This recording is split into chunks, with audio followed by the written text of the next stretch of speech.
Welcome to Rider Club Radio, the podcast all about Kamen Rider. I'm your host, Jeff. And I'm Liam.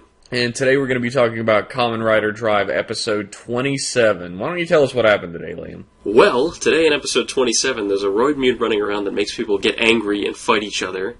So the police are just finding them all in all beaten up heaps, and it's always families because, you know, they're so evil like that. And Brain decides to join the police, top police committee, whatever the fuck it is. It's just like a committee of top policemen. I'm not sure if they... I have no idea what it actually is. But Brain, the big villain Brain, disguises himself and he joins it. And I guess so he can get like an ear on the human affairs under his new master, Roidmute 001, who, as we all remember, is the Secretary of Defense. So we got Brain in there, and he taunts Drive. He says, "Oh, Drive, your father was killed by 001, ooh." And Drive beats him up, and then he's like, "Oh, help me, he's beating me up." And everyone's so appalled, they're like, "Oh, Drive, you're suspended because you beat up someone who's obviously innocent. He's not suspicious at all, he's not a villain, he's just a guy, so stop that." So he gets suspended. Not only does he, do they all, like, call him out on beating him up, they all just happen to be on the roof at the same time, like, off in a corner not paying attention when all this is going on. The whole gang. But as soon as Brain calls out, they're there. They were out for a smoke break, like, right around the corner. And they didn't hear the loud transformation noises. So Shinosuke gets suspended, and he's not allowed to transform, which is the big thing. So he's allowed to investigate. They're like, stay around the headquarters of the Special Investigation Team, Go, but don't investigate and don't go out. Go? I mean, fuck, I always confuse their names. Shinosuke, stay around the headquarters, don't do anything, don't transform. That's the one thing. You're not allowed to transform because you might lose yourself and beat somebody up again. So he does investigate a little bit, but he doesn't transform. And that's the big thing, because they finally, the team finds out who the bad guy is, who's making everybody beat each other up. And Mach transforms and goes to fight him, but Mach gets his ass kicked because he's the secondary rider. So he's a big jobber. And at the last second, our new hero, Kamen Rider Chaser, shows up. The real primary rider shows up, beats up the villain runs off, and Mach fights Chaser, obviously, because he hates roid mutes. And Drive is finally like, "Mach, why are you such an asshole?" And Mach goes, "My father," and you think, oh, roid mute killed his father, whatever. And he's like, "No, my father made the roid mutes." The end. Oh, and he also says that he's running out of time outright. Yeah. Which, you know, next episode they're going to be like, "Well, how are you running out of time?" And he's going to be like, "I can't tell you." And then he's going to run away. Important details.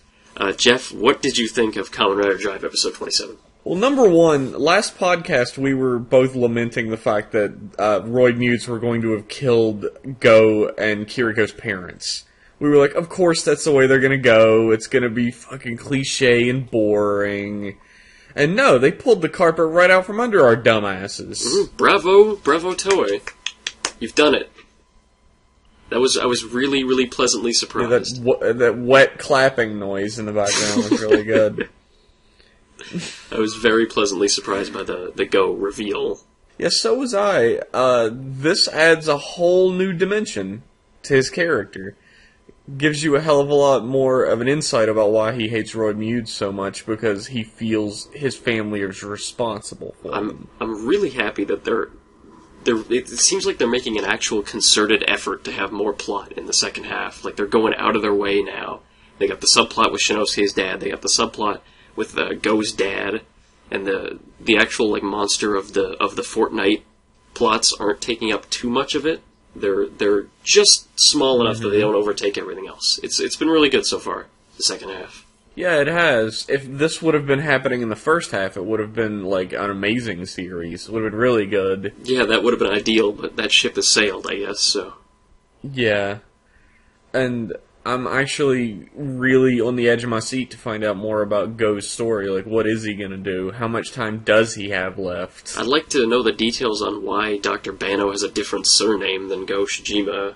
Yeah, I figure they have their mother's last name or something. Yeah, that's what I thought too, but I'd still like to, if there's a special reason. Maybe they're so ashamed they forsook his name. I would like to know why the hell Kiriko doesn't know about this. Maybe she does. And she didn't tell Tamari because... Shinosuke or Tamari, do we call him? Which is his first name? I always forget. His first name is Shinosuke. Okay. She didn't tell Shinosuke because... He's not gonna be happy about that. He fucking hates people keep his secrets from him. I bet the belt knew too. And the chief. I bet Nira knows as well, just for good measure. Fucking Q knows. Everybody knows everything. Except Shinosuke. That's how the plot's played out for the first, like, fucking 20 episodes of the series. It's just people gradually doling out, like, oh yeah, everybody knew this except for you, Shinosuke. I'm glad that's over, it seems like. My favorite part of any new Kamen Rider Drive episode now is seeing how over-the-top Nira is going to become during that episode. There was one scene with Nira where he's telling Drive that he's suspended. He busts into the pit, and he's got the little suspension papers. And he's like, oh, Drive, you're suspended. You're not allowed to leave. You're not allowed to transform. And he's shoving his face into Shinosuke's face. He's, like, mashing their heads together. And I fucking... He's, like, dry humping him, laughing. Plus, he's getting, like, a sexual pleasure from telling Shinosuke he can't transform. And I fucking busted out laughing at that part. Nira's a really, really great addition. I'm so glad he's in the show. Yeah, me too. Sometimes it seems like he's going to be the cliche that they're lampooning with him, but then he starts like dry humping Shinosuke, and you know everything's going to be all right. Yeah, thank God. He's a great villain, a great sub-villain. I like him. Yeah, he's a villain without even realizing he's a villain. He's working for 001 without even knowing it. Yeah, what a tragic man. You think maybe he'll become good once he realizes? No. No? He'll be like the broken man in every Kamen Rider series, the guy who's just like fucking broken and sad for the rest of the series. Oh, maybe. Maybe. And everybody in the audience will be like, yay, fuck Nira, I'm sad, I'm glad he's unhappy forever. Another thing I was really shocked about with this episode is right at the beginning we have the two, like, turbine go-karts that clip onto the side of the fucking car, the Trideron. Mm-hmm. I really was not expecting those to appear in the show. I thought they were just going to be a movie thing, because they were sort of rushed into the toy catalogs and rushed out onto toy shelves. I was not expecting them to appear in the show. But here they are. Toei knows what they're doing. Toei is like, hey, nobody's going to buy this if it's only in the movie. That's true. We're going to put this shit in the show. That's true, and you notice it barely has an effect on anything. Like, there's never a scene where they need it to save them. They just sort of like, here's a fight scene, and they're riding the go-karts for good measure. Well, it's replaced the Trideron, basically, slightly.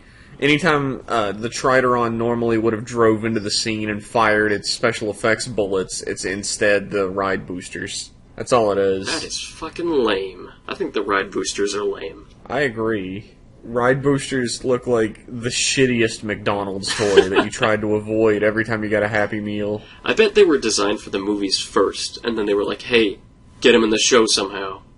And they're like, oh, okay. So we have this shit. They carry the sort of lameness in them that a movie-only toy would have. like all the Apple lock seeds, where you're like, oh, one was cool, but now there's 15 of them, so who gives a fuck? Exactly. I wonder if there's going to be a movie-only rider for... Well, there already is a movie-only rider for Drive, Lupin. Yeah. Who is also lame. But are you talking about the summer movie? Yeah. The summer movie that will shake the series to its core? I'm sure there will be at least one rider in there. Like, what, Gaim had two, right? The two Apple guys, yeah. Dark Drive. Dark Drive, yeah. I can't wait for Drive dunked in black paint. That'll be cool. What did you think of the episode, though? What is your overall... Actually, I didn't give my overall opinion, did I? Good episode. Good episode. I recommend it. We actually get plot. We get two separate plots. Actually, maybe three, because we find out that Chaser's memories can be regained through fixing a toy car for some reason. Oh yeah, I forgot about that. Chaser says he can regain his memory if Kiriko helps him fix the proto-drive car. So there's that. There's that thread. That was like a 2-second thing, too. Like, yeah, I'll help you, but you need to get my memories back. Next scene. So that'll probably lead to something really good. Unless they forget about it. I don't think they will. Come on. Drive's writing has been pretty up until this point, but they've got it on point now. And it was never that bad that they would just forget about something like that. Well, that's the thing. If you go back and watch any Kamen Rider series from the beginning, there are tons of things that look like plot points that are going to go throughout the rest of the series that are just never touched on again. Well, I wish I could think me, of some specifically off the top of my head. Believe me, I know what you're talking about, but Drive has thankfully avoided that. It So avoided far. that by way of having no plot for the first 20 episodes. A very sound strategy. That's how Showa did it. I love Showa. I don't need any hate mail for that. Fuck you guys. Showa's my favorite. Jeff is the biggest Showa fan there is. He can shit talk it if he wants. It comes from a place of love. Don't jump on him. Showa. I love it. Anyway, Liam, how do you feel about this episode of Drive? I feel much the same as you about this episode of Drive. I really, really enjoyed it. Like I said, I was very pleasantly shocked at the reveal with Chase, or at the reveal with Gou and his backstory. I really want to see where that goes. Where that goes. I fucking hate you. I hate you. Anyway, I'm glad you have the same opinion as me, because that's the correct opinion. Yeah, yours is always the right one. I usually just try and parrot what that is. I haven't actually watched the episode, I'm just repeating what you've said. No, but This I really... is Kamen Rider Kiva, right? I really like the episode. I'm still waiting for them to do something with the whole Shinosuke's dad subplot, but honestly, like, I don't even care, because there's so much other shit going on. Like, in the early series, like, in the early episodes of Drive, it would have been they would vaguely mention his dad, and then they would leave it out for the next 7 episodes, and then they would vaguely mention his dad again, if they had, if this was early Drive. But it's not. They vaguely mention his dad, but then there's a whole bunch of other plot stuff for you to sort of, like, latch onto. There's enough juice there that you don't need it all the dad subplot right away. It's a good episode. I recommend. Go watch it. How about those awkward cutaways to Shinosuke's dad laughing in a smoky, backlit room? What the fuck was that supposed to convey to us, the audience? Supposed to convey that he looked like a fucking villain in his life. He looks like a bad guy laughing in the villain chambers in those shots. I totally forgot about them. They're so weird. It's supposed to be like a beautiful fucking like memory of his father laughing and having a good time, but he looks like a great leader. That is not the way you should view your father fondly. Shinosuke only ever saw his father in the basement smoke room. That's where they spent all their time together. His fondest memories. God, what fucking... It's so weird. Drive 27 was good. Yeah. Is that all we have to say? It was a good episode. Is that all we have to say? Yeah, I mean, a lot of what happened in this episode really, it was really plot heavy, but it's something that you have to watch yourself in order to appreciate. Yeah. So if you haven't watched it, what the fuck are you doing? Go watch it. Turn this off and go watch it. Drive really picks up. It's done a good job. I really hope we don't go back to like a bunch of episodes of nothing after this whole arc ends. I hope this arc doesn't end. It's just a continuous arc until the end of the series, but maybe that's wishful thinking. That would be great, though. That'd be top notch. If it just plot kept going forever. Yeah. We'll see. Oh, and earlier you said that Brain infiltrated to get closer to the knowledge or action or whatever. Brain infiltrated just to do that. Yeah. His job is to, like, fuck over Drive. I'm sure he's going to do it over and over and over again. Yeah, I look forward... Throughout the series. I look forward to the subplots that generates as well. They're doing such a great job. They're like... It's like they heard all of the complaints about the first half of the series, and they're like, okay, well, let's start fixing shit with half 2. Let's introduce a whole bunch of interesting stuff. Let's have the villains do more than just hang out in their gross-ass hangout. Let's have them getting out, doing stuff, and affecting the story. It's just fucking great. I know I've hated Drive since the beginning, but this is it's picked up so much. I'm so glad. Yeah, it has picked up a hell of a lot. And we're getting new characters that are really helpful to the plot and everything. And they did listen to all of the complaints and stuff. Our complaints. So you're welcome, viewers. We are your lifeline to Toei. They listened to our podcast and heard all of our bitching. We're like, oh my god, Jeff and Liam, they're not liking this. We need to change everything. All those times on the podcast when I told them to call us, they actually did. So, I got my 2 cents in. They called us, but we don't speak Japanese, so we just hung up immediately. But they got the gist. So that's that with... I know you wanted to talk about some new information, a new special. Yes. The Drive Type High Speed Hyper Battle video came out this week. TV Nihon's got it, so you can swing on over to their website and check that shit out. It's a little 20-minute episode. It's a little like out of continuity 20-minute episode about how there's a Roid Mood who can copy stuff, or he can copy stuff, and he makes fake issues of Terebikun, which is a little magazine about upcoming Toei shit. And he makes these fake issues of Terebikun that claim to have like 1 billion pages and 1 million Kamen Rider posters, and they have a big splash of Shadow Moon on the front, which I thought was great. The fake one has a big splash of Shadow Moon. And inside are these pictures of like little shitty crayon drawings of Shadow Moon beating up riders. And the way you find out about it is it's Q, and he comes into the base of operations for the Special Investigations Unit, and he's got the magazine like clutched tight to his chest, and he's like, oh, finally, this month's issue of Terebikun, oh boy, and he's like, and he opens it up, and it's like, oh fuck, it's a fake. It's really good. And so the Roid Mood copies Drive when they're fighting, and Drive's like, oh god, he's like as strong as me, and he's besmirching my good name to the people. So what do we do? And Kiriko and Krim and Rina are like, well, if you want to outdo the Roid Mood, you gotta show him the power of the real deal, so we'll make a brand new car. A brand new shift car, Type High Speed. So they make Type High Speed. It's a fucking beautiful suit. We've already been over how awesome Type High Speed looks. Oh god, it's gorgeous. I love that fucking suit. Oh, you just want to caress it all day long when you see it. Drive uses high speed to beat up the Roid Mood, of course, saves the day, finishes off the number, blows it up, and then Rina reveals, oh, Type High Speed was just a repaint. The real power was inside you all along. Now let's all read this month's issue of Terebikun. The end. 1, that's dumb as fuck, that ending. 2, why do you keep calling Terebikun? Why do you keep saying it that weird way? I don't know. I never know how to say it, because really, like, if you want to translate it, it's technically TV-kun, I guess, because televi is the way Japan shortens TV, so I guess you could say TV-kun. I don't know how to call it. I just say Terebikun.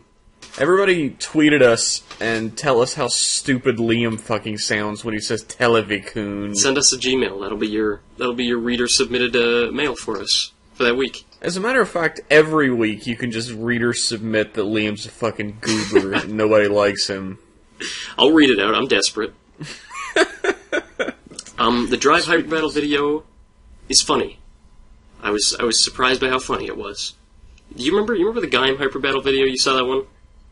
Yeah. With fresh orange arms. It's sort of in the same vein. It's not too serious. It's nice and light. Except the suit is way better. Fresh Orange Arms was okay, but it was just a repaint. Type High Speed is fucking... Fresh Orange was shit. Type High Speed is fresh. Fresh Orange is just shit. Fresh, huh? Yeah, that's... You and your fucking puns. God. That wasn't even meant to be a pun, though. When I look at Type High Speed, the word fresh comes into my mind. That's what it is. It's classy. The word shiny comes into my mind immediately. It is very shiny. I'll give you that. But yeah, there's not really much to say about the Hyper Battle video. It's not really, it wasn't really super meaty. It's just kind of funny. So, go watch that. Like I said, TV Nihon. Swing on over there. That's that. Yeah, Drive's supplementary material has been pretty damn good so far, from what I've seen. Yeah, I'm enjoying it. A lot of Rider series tend to have, like, really shitty supplementary material. So, Drive is actually sort of knocking it out of the park with that so far. It's all been enjoyable. Yeah. Everything I've seen, anyway. I'm glad for that. And you need to go see the Hyper Battle video after this.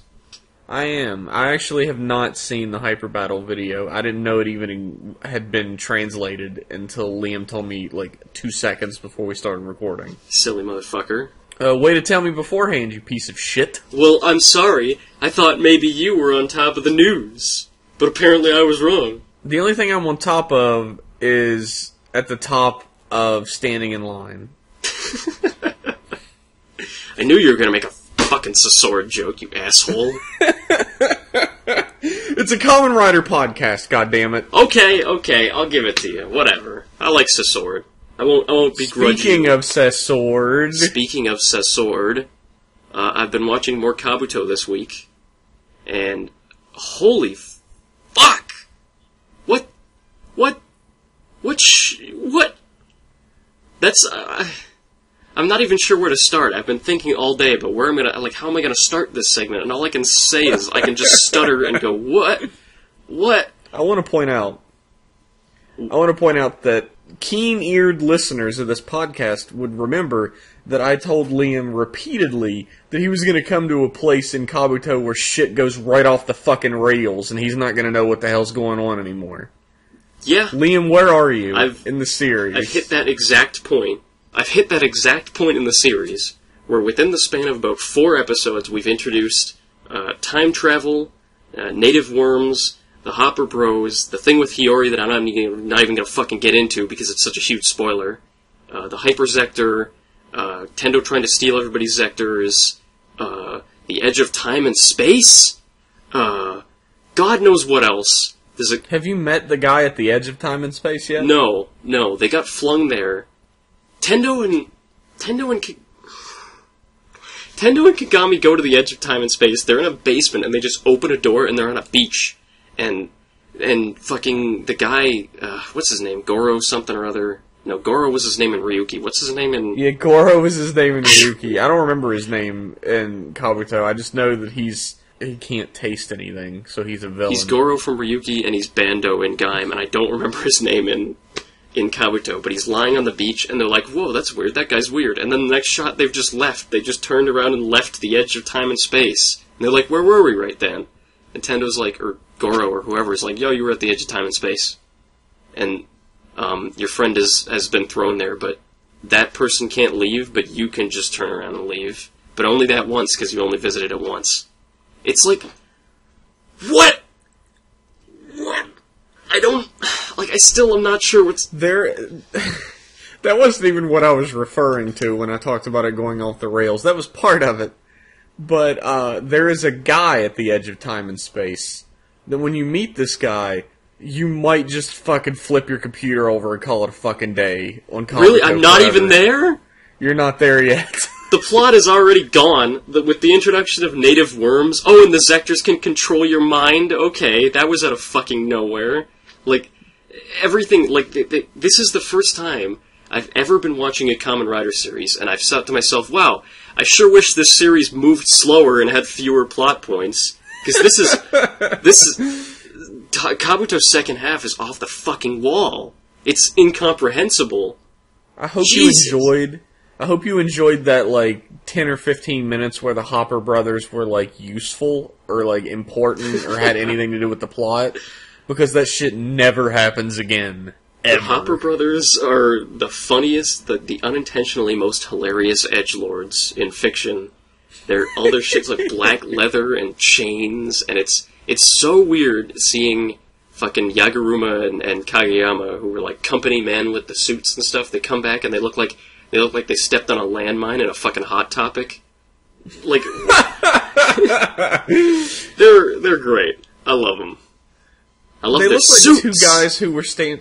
They look like two guys who were standing off beside the fucking gym in high school because they didn't want to change. They were too busy listening to My Chemical Romance or whatever the fuck. No kidding, but holy shit, the Hopper Bros suits, the like kick hopper and punch hopper suits are so nice. Dude, I love those suits. Like, I've been in conversations before where people ask me or I ask them, what Kamen Rider suit would you want if you could have any Kamen Rider suit? And sometimes I'll land on wanting Kick Hopper as my suit. Mm. Because that suit is fucking amazing. They're fantastic. Did you notice that their helmets are grasshoppers? Yes, they got the legs pointing up at the top. They got cute little grasshoppers for heads. Pull the grasshopper legs on their belts to do the rider jump and the rider kick or punch, depending on who it is. What great riders. They're the shining star in this weird... I don't want to call it a shit heap, because I'm still enjoying the show on some level, but God, it's just so weird. Like, Kabuto first half really sold me really well. Kabuto's first half is solid. Not just solid, like, I love it. It was my second favorite Rider series right after Ryuki. When it was in the first half. But the second half, like, from the cooking arc onwards, it changes, man. Whew. I know you already know, but... Yeah. Oh, I know more than you know. Yeah. As a matter of fact. Apparently, I don't know shit. I haven't reached the real I don't know. I don't mean to say that. Like, some people are listening like, oh, it isn't that fucking bad. Well, one, it is. And two, I kind of see where you're coming from, though. Like, a lot of the shit that Liam has already watched is the most ridiculous shit in the series. But man, that guy at the other edge of time, like, when he first appears, I just went, what the fuck is this? And then when you find out what he looks like... Okay. You're like... Now I can't wait. Well, I'm fucking done. Now I can't wait. My favorite thing, though, is when Tendo is trying to get the Hypersector, and he's stealing everybody's sectors because he's still a selfish prick, no matter how much the plot changes. And he's trying to get the Hypersector, and Goro, or Bando, or whatever the hell his name is. I think it's Mishima. It's Mishima is his name. Mishima, yeah. Mishima, Tendo gets this close to getting it. He almost has it. Mishima just blows it up. And Mishima's like, ha, fuck you. I'd rather destroy the Hypersector than let you get it, Tendo. And Tendo's like, well, oh shit, it's blown up. What am I going to do now? And he holds his arm up into the air, and it just fucking appears out of thin air. And he's like, alright, let's do this. Yeah, he has so much fucking faith in himself and nothing else that he just raised his hand in the air knowing that he himself would deliver the Hypersector. And apparently all the times you see Hyper Kabuto before that was Tendo from the future coming back in time and doing his past self a solid? What the fuck? Yeah, exactly. I thought that was fucking awesome. Like, that was some great fucking continuity. They knew what they were doing at that point. It's cool, but it's still fucking crazy. Like, the moment you have a story and you introduce time travel into it halfway through, like, if you introduce time travel into a story anytime after the very beginning, it's gonna become something of a clusterfuck, no matter what. There's gonna be some clusterfucky aspect of it. But I think the biggest, craziest thing is native worms. I think that changes everything. There's, like, native worms, and there's good guy worms who were here before the meteor, and it's just weird. It's just fucking weird. Well, I wonder why that bothers you so much. It's just changing all the rules. Like, what I liked so much about Kabuto is it had such a strong backstory of, you had that meteor crashes, thousands of people dead, and it changes the world forever. But no, the aliens were already there. So, no. I don't know, it recontextualizes. Well, they were hiding. They were hiding, but It does recontextualize it, but it also gives a reason why the worms showed up to begin with. They were there for the native worms. They weren't there for humans. I still don't like it. I still prefer the more straight up alien invasion. It was simple. It worked. It had pathos. This new shit that you're introducing halfway through is just kind of Time travel in Kabuto was sort of inevitable, in a way, because they started out straight up like, alright, all of our riders can fucking go faster than the speed of light. All of them. They just gotta press a button and they go faster than the speed of light. And then about halfway through the series, they were like, well, holy fuck, we gotta give this guy, like, a final form. What are we even gonna do? You can't go faster than the speed of light. What's faster than the speed of light? Go backwards in time. Time travel is faster than the speed of light. Yeah, there's a bit in the beginning right when he gets the Hypersector, when Kagami gets fucking blown up. And then he goes back in time and saves him. He goes back in time like 5 seconds. So I guess that's his big ace in the hole. I don't know. I wouldn't say that I don't fucking love Kabuto, but I think it's fallen a little in my rankings after recent events. I still really enjoy Kabuto. I talk shit about its off-the-rails moment, for sure. But I still really like Kabuto. And design's top-notch. Top-notch design. Suits are sexy as fuck in Kabuto. They are some of the best in the Heisei era. I've rallied on before about the fight scenes, the choreography and stuff being really good, because a lot of Rider series these days just leave out choreography in a big way. Yeah. Kabuto's got great choreography for what it is. And I mean, I'm like a huge martial arts film fan, so you could take my word for it when I say, for what it is, like a children's toy commercial, it has pretty good fight choreography. Yeah, there's a lot of raw kung fu in Kabuto, actual hand-to-hand punching and kicking, which I love in Riders. It's one of the reasons I watch Showa, raw kung fu. Yeah, there's a lot of whiffs in Showa, but they're still fucking doing some actual martial arts, some actual fighting. I love that. And it's a real breath of fresh air to see that sort of same level of kung fu in a modern series. Yeah, watch Kabuto. We need a modern Kamen Rider who knows kung fu, who's like martial arts based in some way, so that it can be a focus. That'd be really sweet. Yeah, I'd like that. Maybe someday. Maybe someday. Jeff, you had something you wanted to talk about. I did. I had something I wanted to talk about. This is kind of a tangent from Kamen Rider, but it connects back, I promise you. Toei has had two big franchises throughout its history, and that's Super Sentai and Kamen Rider. And those have sort of been their cash cows. But they actually have a younger brother in Metal Heroes. And a lot of you probably know Metal Heroes already, but for those who don't, I would say all of you at least know one Metal Heroes series. Either Big Bad from just Beetleborgs. loving... No, I mean, even like the VR Troopers! Yeah, even the most unknowledgeable person would know about Big Bad Beetleborgs or VR Troopers. Like, you got those. That's what that is. That is a really bad version of Metal Heroes. But Big Bad Beetleborgs was based on Juco B-Fighter, which you might have heard Liam mention once or twice before on the podcast. Hell yeah. And I feel like everybody knows at least one Metal Heroes series from loving the designs or seeing it unsubbed, because none of them really have subs. Like the Space Sheriff series, Gavon, Sherivan, Scheider, or Juspion is actually being subbed right now. That's good. It's Juspion, right? That's being subbed? I don't know. I don't follow Space Sheriffs, man. Juspion is not a Space Sheriff. It's just, see, now you know I don't follow Space Sheriff, because I didn't even know Juspion was not a Space Sheriff. I believe it is Juspion. I've seen tweets about Juspion. Yeah. Juspion's being subbed. I'm trying to keep up with that, but I really haven't, obviously, because I don't even know who fucking subs it. But, the point I'm trying to make is this started out in the 80s, and you had really great series like the Space Sheriffs, Juspion, Metalder, Juco B-Fighter, and the series that I'm watching completely unsubbed right now because it's so fucking awesome, Sekai Ninja Sen Jiraiya. Ah, yes. Fucking amazing. You've been talking to me about Sen Jiraiya a lot lately, about your robot ninjas, and... They're not robots, fuck you. But anyway, the point I'm trying to make is at some point Metal Heroes became stupid. Like, the series itself didn't become stupid, but the creators got really dumb and were like, let's just make a Metal Heroes that's like a baby's toy commercial. And they called it Kabutak. And Kabutak gave way to Robotak, which sank the series into fucking oblivion, and it never came back. It, instead of making its big comeback like Kamen Rider did in 2000, around 1990, 1993, somewhere in there, in the early 90s, Metal Heroes just disappeared.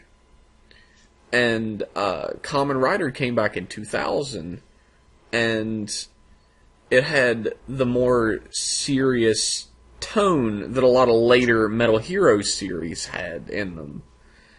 And a lot of the interpersonal conflict that was in Kuga could also be seen in series like Metalder, or even Juco B-Fighter. I think the most telling thing is G3 in Agito is a straight-up Metal Heroes character. He is a guy wearing power armor that gives him powers. Yeah, he doesn't even have a belt to transform. He just straight up puts the armor on, doesn't he? Yeah, which is actually his transformation scene where he puts the armor on and clips it into place is played out in a ton of different Metal Heroes series, especially Jiraiya. And from then on, you see that in every Kamen Rider series, this huge Metal Heroes influence, in some ways more than, like, Showa Kamen Rider. How much Showa Kamen Rider do you see in something like Faiz or Blade, where they're just guys wearing suits? That's straight up Metal Heroes stuff. Yeah. I feel like there's a huge connection to this series that almost nobody knows about. A lot of what modern Kamen Rider is owes itself to Metal Heroes. So, if I could give anybody an idea, plant a little seed in their head, is even if you're not really going to understand what they're talking about so much, go back and watch a Metal Heroes series, couple episodes, see where what you love in modern Kamen Rider that wasn't in Showa came from. Because modern Kamen Rider is basically a combo of Showa Rider and Metal Heroes. And that's all I had to say about that. Respect your roots. Jeff is... Respect your elders. Respect your elders. Jeff is the resident Metal Heroes expert. I don't know shit about it, other than a cursory interest in Juko B-Fighter because it was written by my waifu Kobayashi. You might have noticed that Liam hasn't said shit since I started talking about Metal Heroes. It's because he doesn't know anything about it. Yeah, that's me. I'm not an expert. Well, I'm not an expert either. Like, I've only seen, 18 episodes of Gavon and 4 episodes of Jiraiya and the modern Gavon, Sherivan, and Scheider movies, which I actually highly recommend. You should probably watch those. Those ones are subbed, right? Yeah, those are actually subbed. Nice. And they actually create a cohesive story between all 3 movies. And it's sort of like a cop drama in space, in a way. It's pretty fucking sweet. That is pretty cool. Lastly but not leastly, we have some mail. Dip into our mailbag. This one comes from Aga, and it says, "Hey guys, loving the podcast so far. It's probably what I always look forward to on my Wednesdays because any other day is crappy. I'm sorry to hear that, but thanks." That is the saddest thing I've ever heard. I'm sorry. Thank you for enjoying the podcast, though. I hope things get better for you in the near future, Aga. Anyways, this isn't really an email about a certain topic, but a question I've been meaning to ask. What are your predictions for next year's Kamen Rider? It can be random or completely bizarre, or you could just make up your own rider with its own gimmick and things. That would be interesting for you two to discuss. Thanks for reading this. P.S. In Godspeed Love, Tendo gave his younger self the Hyperzector by time travel. I see now. Yeah, I knew that. That didn't shake the foundation of the series or whatever, because he holds his hand up and says that he gave it to himself in the show. Yeah, they just don't show it. He implies it. I don't remember him explicitly saying that, but it's something that's cool to see and everything, but it doesn't rock the foundations of the series. Well, in my opinion, that's my humble opinion. I have not seen Godspeed Love. I hear it's fantastic, and I look forward to watching it. But I wouldn't call it fantastic. Not fantastic? Okay, well, I'll look forward to disagreeing with you. Jeff, what do you think next year's Kamen Rider is going to be about? Can you make any predictions at this point? I don't know. It'll be about ninjas, dinosaurs. Ninjas, dinosaurs, or cars seems to be Toei's thing. No, wouldn't it be fucked up if it was about ninjas next time? They're just let's just cycle these. It'll be fine. Yeah, no one will remember. 3 years our audience will have cycled out. It's fine. Oh. Yeah, I don't know. It's hard to just guess, because you're kind of throwing darts at a dartboard, not unlike the writers of Kabuto. Hey! Bringing it all back around. It's like poetry. Each verse rhymes with the last one. I think there is something we can predict about the next Kamen Rider. I've been thinking about What's this. That? I think one thing I can say almost for sure is that the toys will have a lot of interchangeability. And by that I mean, we've seen a lot of it in Gaim and in Drive, where everybody's toys work with everybody else's toys. Like in Gaim, you had the lock seeds, where you could put those in anything. No matter what, you had the Sengoku driver, you had the Genesis driver, and you could put all the lock seeds in all of them. Everybody's toys worked with everybody else's. There was no incompatibility. And in Drive, you have the shift cars. That is a diabolical. Yeah, right? You have the shift cars, you have the bikes, you have the viral cores, and they all go into all the toys. It's a pretty, like you said, it's fucking diabolical, because then a kid is like, oh, I have my Drive driver, and then they release the Signal bikes, and the kid is like, oh, well, I can buy those. I don't need to buy the Mach driver, I can just buy these if I want. It's a never-ending chain. Each link leads to more money dropping out of your wallet into Toei's. So I think if I could say anything about next year's Kamen Rider, I can say for sure that it's going to have some sort of gimmick that will work in every toy across all of it. It seems like we've had a lot of that recently. It's a good money strategy. Yeah, that's absolutely true. And it's hard to sort of speculate on what the next rider is going to be as well without a little bit of our own influence coming into it, like what we would like to see. And especially because Liam and I have played in tabletop campaigns, like pen and paper RPGs, based around Kamen Rider, where we basically made entire Kamen Rider series. Yeah, Dungeons & Dragons for the uninitiated, that sort of thing. And we have played, Kamen Rider tabletop RPGs, a couple of them in the past. So that we already have, a ton of ideas, and you're not fucking taking him, Toei. You stay away. I know I've said this before, but I unashamedly, unironically want Shaman Rider. I want ghosts. I want mortuary tablets. I know, that'd be cool, because you'd have the main character, and then instead of a secondary rider for a little while, like the secondary character could be the ghost that he merges with for his basic transformation. Have it be like a Viking or a cowboy or something. Yeah, but that idea is so close to Kamen Rider Den-O. Yeah, kinda. But Den-O was like monsters from the future instead of ghosts, and it's not like they're possessing him per se. It's like they are possessing. No, I mean in my idea. Oh, okay. In my ghosty idea, they're not possessing him. They'd be like merging with his suit and creating the suit of the main rider. I think that'd be neat.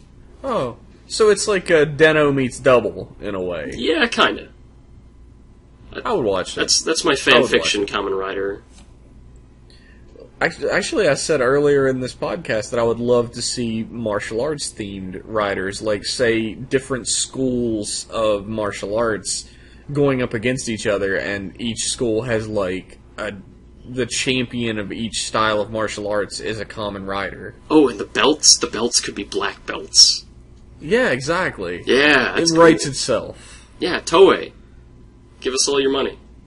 They could do a crossover with Teenage Mutant Ninja Turtles, The Next Mutation. It'll be great. Do a crossover with, like, Die Ranger or something. Get all those actors back.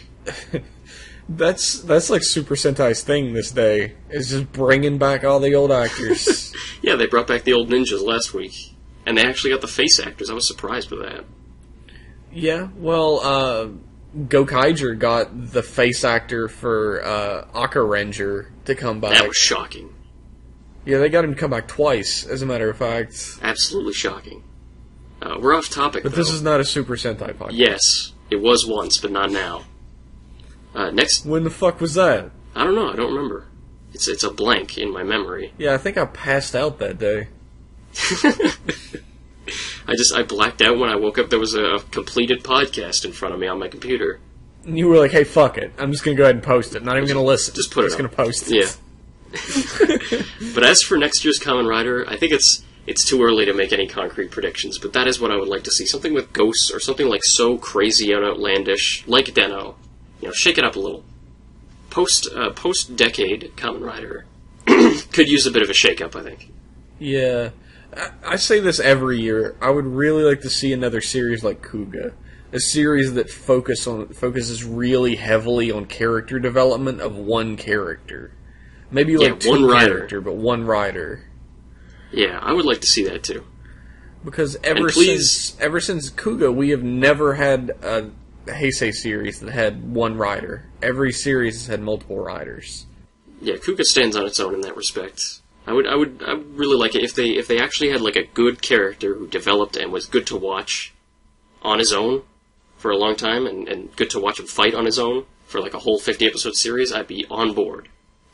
I would like that. Yeah, I'm not entirely sure they could pull that off these days. And I mean, there's always the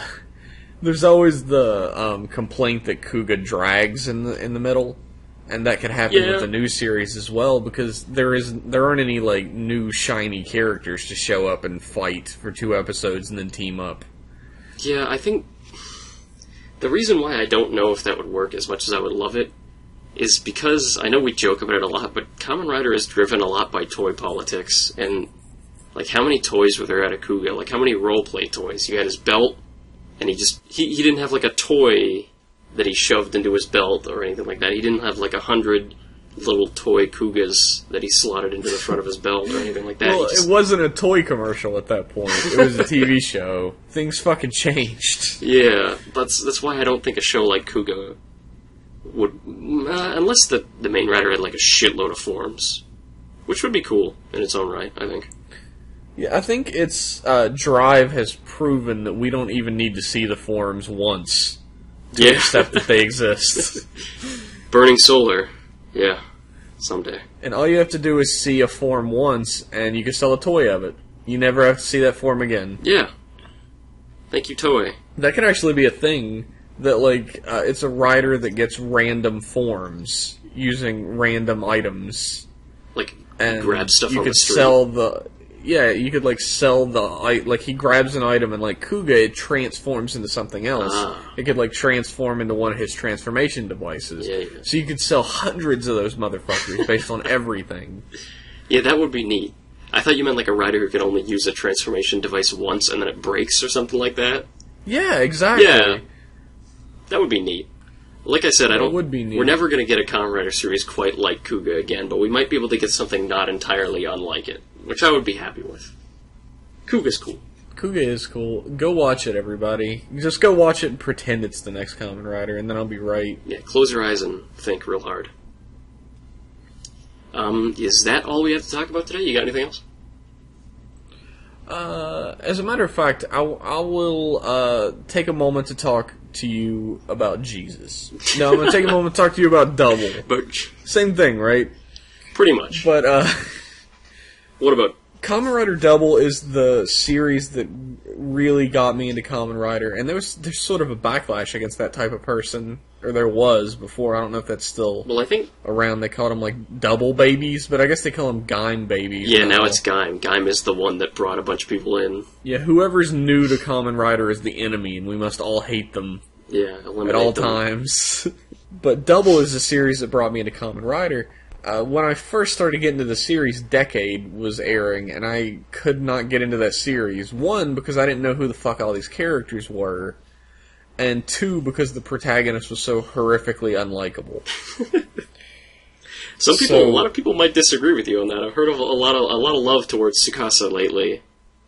Yeah, I mean, I'm sure a lot of people disagree with me and everything.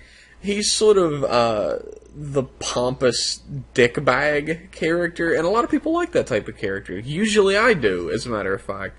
Like, one of my favorite Marvel Comics characters is Quicksilver, and he is the hugest shithead that's ever lived.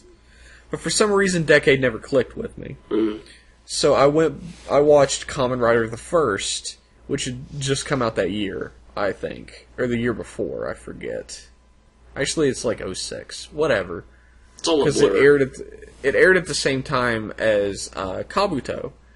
There's a moment in Kabuto where Tendo is walking down the street in his, like, big cloggy ass Japanese shoes, and a motorcycle goes past him, and the actor from Kamen Rider the First is on it. And they, like, look at each other for a second, and then he drives away. Go watch our movie, I guess. That was the height of Watch Our Movie back then in the mid-2000s. No whole episodes, just here's the main character in a cameo. We're not even going to tell you to watch our movie, just... It's a subliminal. It really is the weirdest scene as well. Like, they don't even talk to each other. It's so strange. You hear the Toei executive going, watch our movie, in the background as he bikes by. They slowly walk past in the background with a sign that says "Watch Our Movie" on it, like hundreds of feet in the background. That'd be nice if they did that. Imagine Drive, like, fighting a Roybude, and then way in the back, all the bystanders, like, one guy in a suit, like, our movie's out!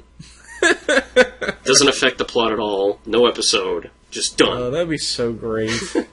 Drive's actually been fairly good about that, though.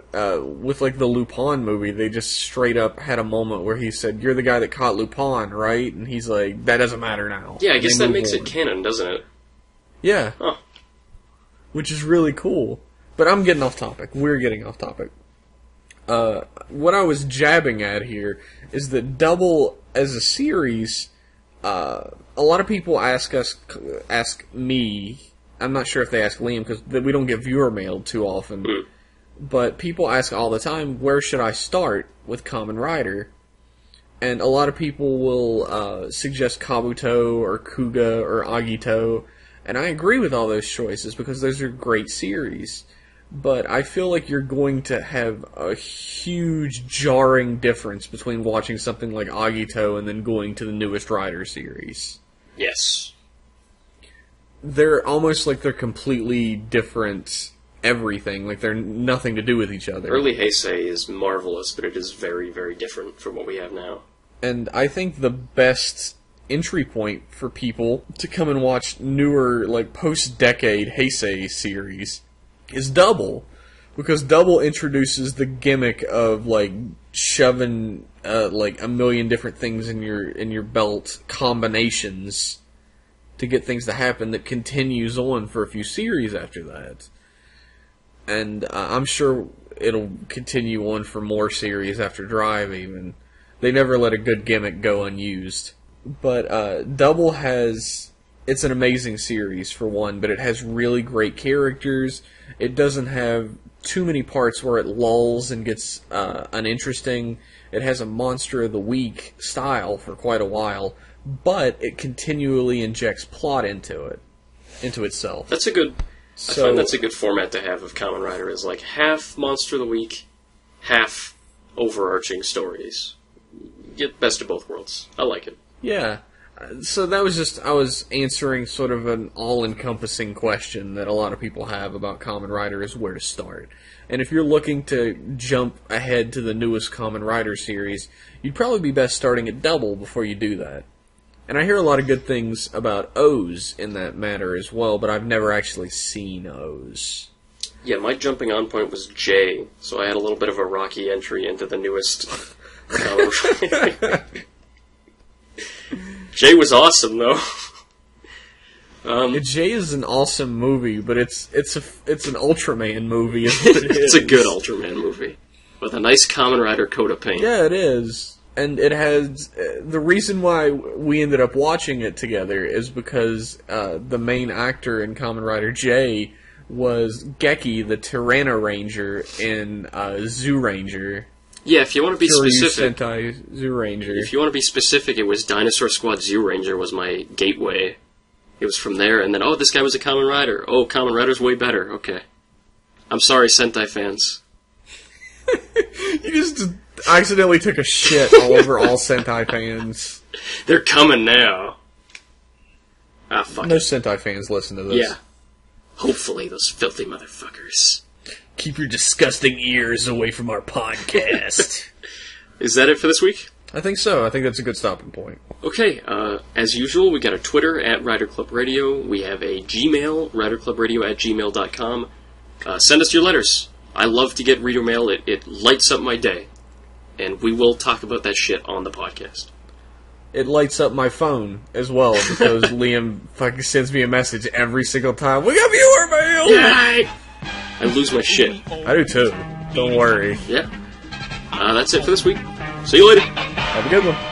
山をぶち抜くアマゾンタタタ山のように血を蹴って走れタタタタタタタタ世界で一人